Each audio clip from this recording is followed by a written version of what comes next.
We also have Prempal Sharma joining us, former Executive Director of the Railway Board. Thank you for speaking to NDTV, sir.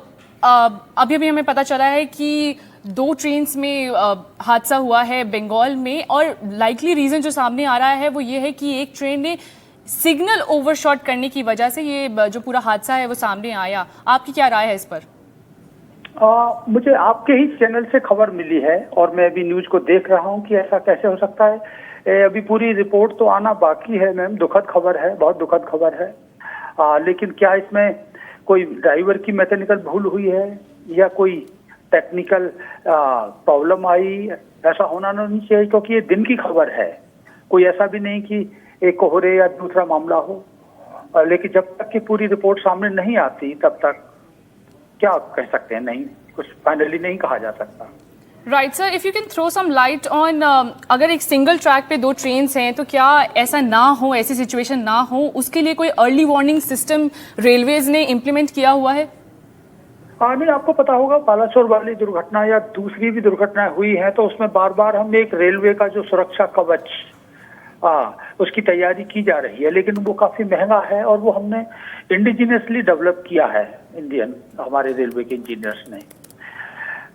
अब लेकिन उसको पूरे railway फैलाने की बात हो रही है और मुझे लगता है कि आप जैसे न्यूज चैनल या जनता के हित में जो काम करने वाले हैं इस बात को बार हाईलाइट करेंगे। और वैसे ज्यादा दुखद तो ये है कि जब कोई कैजुअलिटी होती है तो हमारे लिए सोचने की जरूरत है कि हमारा सारा ध्यान सुरक्षा की तरफ जाने की जरूरत है, क्योंकि अगर सुरक्षा कवच अगर वो होता है, जो कवच वाली जो हमने इजाद किया है, तो शायद ऐसी नौबत नहीं आती। क्योंकि अगर इसमें सिग्नल फेलियर भी है या कोई और भी भूल है तो उसमें उसकी वो सुरक्षा उसमें मदद करता है। राइट सर, आप बोल रहे हैं कि कवच, सुरक्षा कवच इम्प्लीमेंट होगा, बट उससे पहले भी कुछ तो लोकली कुछ तो कैसे भी ऑपरेशंस में ये बात सामने आई होगी, पहले भी ऐसी चिंताजनक बातें सामने आई होंगी कि किसी तरह से कुछ इम्प्लीमेंट किया जाए, रिमोटली ऑपरेट करा जाए, जिससे ऐसी चीज़ें ना हो। सामने से आने वाली ट्रेन पे या अगर कोई ट्रैक पे सेम ट्रेन खड़ी है तो पता चल जाए पहले से ही ड्राइवर को, जो दूसरी ट्रेन का है, कि कोई ट्रेन है वहाँ सामने। तो कुछ रिमोटली कुछ नेटवर्क हो ऐसा?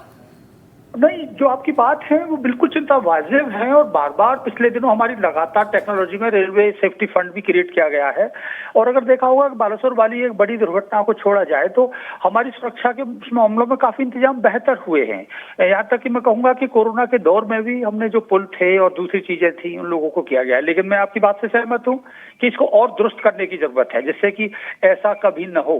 क्योंकि अगर उसमें जो भी हुआ है सबक है रेलवे के लिए कि हम दोबारा से ऐसी घटना कभी नहीं हो, बस इतना ही कह सकते हैं। राइट सर, और जैसा कि गाड़ियों में एक सिस्टम होता है, एराज सिस्टम, उसकी वजह से जो पहले ही सामने वाली अगर कुछ सामने आ रहा है ड्राइवर के, तो वहाँ पर ऑटोमेटिकली ब्रेक सप्लाई हो जाते हैं। कुछ ऐसे सिस्टम पे भी बात हो रही है कि ऑटोमेटिक मशीनरी का यूज़ करके हम ट्रेन्स में इम्प्लीमेंट कर सके, कुछ ऐसा इंस्टॉल कर सके ऑपरेशन की पहले ऑटोमेटिकली हो जाए, जस्ट इन केस अगर ड्राइवर को ध्यान नहीं है या ड्राइवर कहीं और बिजी है ट्रेन का, तो वो ऑटोमेटिक सिस्टम से ब्रेक लग जाए। नहीं, बिल्कुल आपकी बात सही है, क्योंकि पिछले दिनों हमारे 60% से ज्यादा ह्यूमन फेलियर कारण रहे हैं कि ड्राइवर को नींद आ गई, या पिछले दिनों वो खबरें आई कि कभी मोबाइल पे या जो भी उसकी चिंताएं अपनी हो सकती हैं उस वजह से उसका एब्सेंट माइंड रहा हो, तो ऐसी स्थिति में ऑटोमेटिकली सिग्नल उसमें होना चाहिए और ये इंस्टॉल किए जा रहे हैं। लेकिन इसके बावजूद भी फिलहाल वाले उसमें ये ह्यूमन फेलियर है या ये कौन कौन सी चीजें फेल हुई, उम्मीद करते हैं कि इन सारी चीजों को रिपोर्ट आने के बाद में शायद एक कार्रवाई की जाएगी और होनी चाहिए। बस दुखद खबर, उन सबके साथ मेरी संवेदना, हम सब। Sir, you were talking about Suraksha Kavach and other measures that the railway is taking, but do you think there is an urgent need for some other action as well? जब तक हमारी बाकी चीज़ें बनेंगी, तैयार होंगी सुरक्षा के मद्देनज़र रखते हुए, तब तक के लिए हमें कुछ और चीज़ों को जल्द से जल्द सामने रखना होगा, क्योंकि अभी हमने देखा कैसे बंगाल में ट्रेजेडी हुई, पिछले 2023 में हमने देखा Balasore train tragedy, and just this year in just 7 months back we saw Andhra Pradesh में कैसे ओवरशूटिंग सिग्नल की वजह से ही दो ट्रेन्स में हादसा हुआ। ना, मुझे लगता है कि आपके चैनल की आवाज हमारी हाईएस्ट अथॉरिटीज को सुनने की जरूरत है कि इस समय कुछ और भले ही हम टेक्नोलॉजिकल इनोवेशन न कर पाए, लेकिन सुरक्षा के लिए सबसे पहली प्रायोरिटी इसकी देने की जरूरत है। क्योंकि इतना बड़ा नेटवर्क जिसका दुनिया की नजरें होती हैं और ऐसी कोई भी घटना पूरी सरकार के लिए, पूरी रेल मंत्रालय के लिए शर्मनाक स्थिति पैदा करती है। उनके प्रति भी जो मेहनत कर रहे हैं, इसलिए सारा प्रायोरिटी सुरक्षा के ऊपर करने की जरूरत है। और सरकार बार बार ऐसा कह भी रही है, लेकिन फिर भी ऐसी दुर्घटनाएं हो रही हैं, ऐसे क्या कहें, मतलब ये शर्मनाक और दुखद है। Sir, my colleague Saurabh has also one question for you, please. जी सर, आपसे ये जानना चाहेंगे कि देखिए बालासोर के जब हादसा हुआ था तब हम कवर करने गए थे, तो वहां पे अलग स्थिति थी। वहां पे 3 ट्रेन की इन्वॉल्वमेंट थी, सडनली लूप लाइन में ट्रेन जाने की संभावना थी। तो उसमें कवच की जो बात की जा रही थी, वो वहां पे उस सिचुएशन में कवच का काम करने का जो एरिया था वो कम था। लेकिन ऐसी स्थिति में जहां पे 2 ट्रेन सेम ट्रैक पे है, इसी सिचुएशन के लिए कवच को बनाया गया है और इसका टेस्टिंग भी हमने देखा है, ट्रायल्स भी देखे हैं, रेलवेज ने शेयर भी किया है, वो काफी हद तक सक्सेसफुल है ट्रेन्स को रोकने के लिए। अगर एक ट्रेन 2 ट्रेन सेम ट्रैक पे है और कोलिजन की तरफ बढ़ रहे हैं, तो अब इंडिया में आप अगर हम बता पाएंगे कि कितने रेल रूट्स में कवच हुआ है और मतलब ये कब तक पूरा जो रेलवे नेटवर्क है इंडिया का ये कवच से कवर्ड होने का हो सकता है, ताकि इस तरीके का घटना स्पेसिफिकली जहां एक ट्रेन दूसरी ट्रेन को आके टक्कर लग रहे हैं उसे हम रोक पाए। सौरभ जी, आपकी ऑब्जर्वेशन बहुत सही है कि उसमें हादसा कुछ दूसरा, एक षड्यंत्र भी था और दूसरी क्रिमिनल एक्टिविटी भी उसमें इन्वॉल्व पाई गई हैं।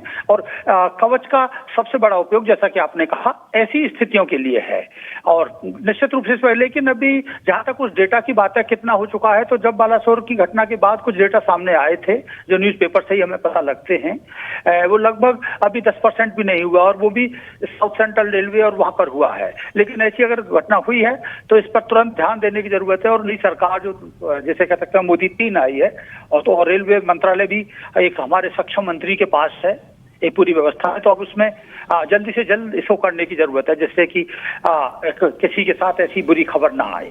बस इतना कह सकता हूँ।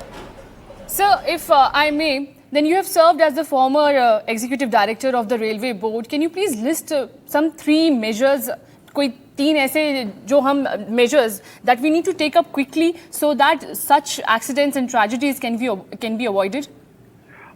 देखिए, मैं रेलवे में रहा हूँ, आप एक पत्रकार के रूप में भी, जो कुछ हमारी बुनियादी चीजें हैं, जैसे इंफ्रास्ट्रक्चर होता है, रेलवे के पुलों को मजबूत करने का मामला होता है, इंफ्रास्ट्रक्चर पर काफी ध्यान दिया गया है, रेलवे बढ़ाया गया है।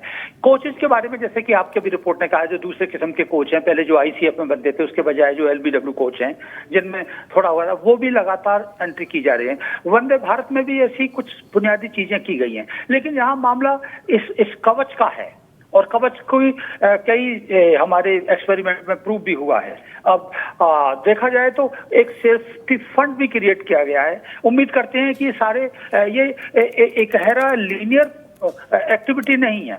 चारों तरफ से ड्राइवरों को ट्रेन करने से लेकर उनकी मेंटल स्थिति की जांच के लिए कि कोई ऐसी उनको ओवरबर्डन ना हो, ये सारे ही मुद्दे एक साथ सामने आने की जरूरत है। क्योंकि जब एक्सीडेंट होता है तो प्रश्न ये नहीं है कि वो किस लिए हुआ, एक्सीडेंट हुआ यही दुखद होता है। तो अब ऐसे उसमें अगर सुरक्षा कवच अगर ये जितना जल्दी से जल्दी हो जाए, चाहे हमारी दूसरी प्रायोरिटी कम करनी पड़े, चाहे हम PPP मॉडल के लिए जाना पड़े या अपने दूसरे खर्चे कम करने पड़े, और इधर इसे इस फाइनेंस देने की जरूरत है। मैं बस यही कह सकता हूँ। Right. Sir, also if we talk about rescue and relief operations, can you tell us what exactly happens when a tragedy is reported? What goes inside the control room? Immediately सबसे पहले तो जो आसपास की जो पब्लिक होती है वो सामने आती है, और जो डिस्ट्रिक्ट अथॉरिटीज हैं उनको, क्योंकि हॉस्पिटल एक सबसे इम्पोर्टेंट वो होता है, और डिस्ट्रिक्ट अथॉरिटीज के पास जो भी आसपास है नेटवर्क वो तैयार होता है, वो अपने आसपास के दूसरे हॉस्पिटलों को भी। इसी बीच में हमारे पास में जो रेस्क्यू ट्रेन होती है जो नियरेस्ट होता है, वहां से वो तैयारी होती है। जितनी जल्दी से जल्दी रेलवे का स्टाफ आपके फोर्सेज का, जिससे कि लूटपाट ऐसी घटनाएं भी न हो, और उनको तुरंत अस्पताल पहुंचाने की ये जिम्मेदारी होती है।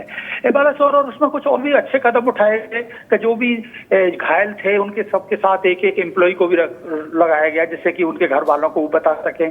हर दुर्घटना एक हमें सबक भी देती है, लेकिन मैं कहूंगा कि सबसे बड़ा सबक तो यही है कि ऐसी दुर्घटना हो ही नहीं। बाकी पूरी स्टेट मशीनरी और सेंट्रल गवर्नमेंट मिलकर आगे बढ़ती है। डिजास्टर मैनेजमेंट जो हमारी एक स्कीम है भारत सरकार की है स्टेट लेवल पे, वो भी तुरंत आगे आती है और डॉक्टरों का एक बहुत महत्वपूर्ण योगदान ऐसे मौके पर होता है। राइट सर, अगर आप हमें ये बता सके कि ये जो रूट है जहाँ पर इतनी बड़ी ट्रेजेडी हुई है, ये कितना इम्पोर्टेंट है नॉर्थ ईस्ट स्टेट्स के लिए? देखिए, प्रश्न इसका नहीं है कि वो रूट, दुर्घटना कहीं भी हो, हर रूट हमारे लिए, हमारी एक एक इंच जरूरी है।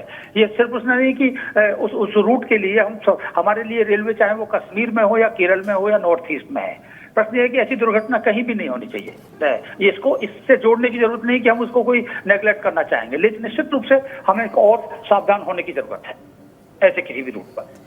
राइट, हमारे साथ जुड़ने के लिए बहुत बहुत शुक्रिया Prempal sir, and thank you for giving us so many insights in how the rescue operations takes place, how the control room manages such tragedies, and what needs to be the urgent measure that needs to be taken by the railways.